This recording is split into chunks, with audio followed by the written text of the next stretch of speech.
again I saw with mine eyes as I slept, and I saw the heaven above, and behold, a star fell from heaven, and it arose and ate and pastured amongst those oxen.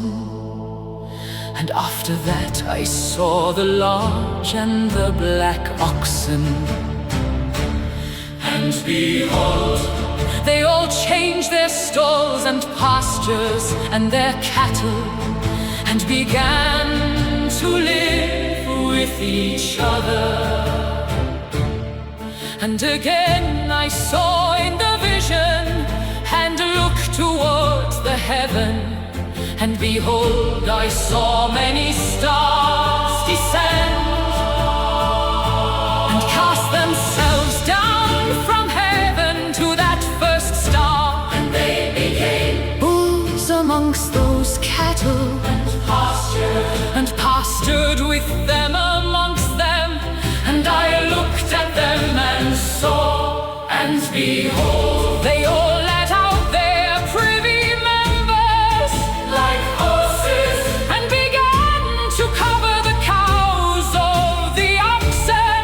And they all became pregnant and bare elephants, camels and asses.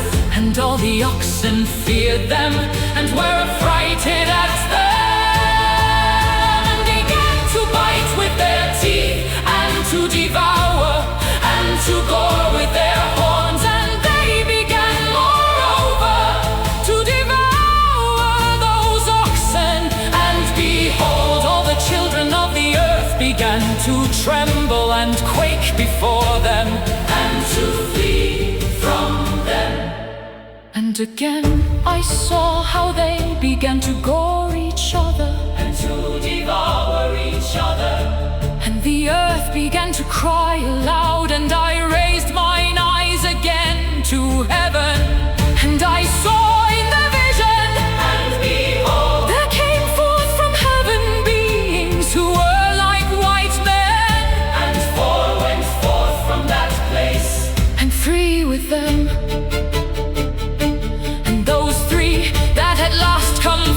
Grasped me by my hand, and took me up away from the generations of the earth, and lifted me up to a lofty place, and showed me a tower raised high above the earth, and all the hills were lower.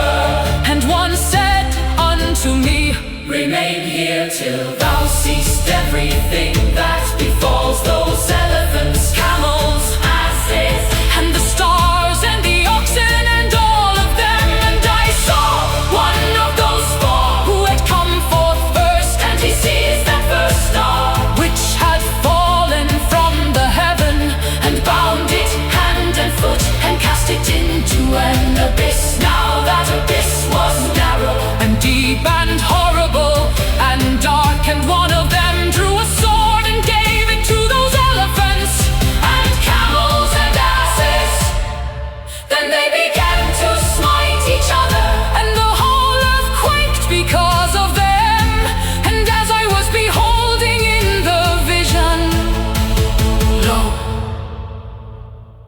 one of those four who had come forth stoned them from heaven, and gathered and took all the great stars, whose privy members were like those of horses, and bound them all hand and foot, and cast them in an abyss of the earth.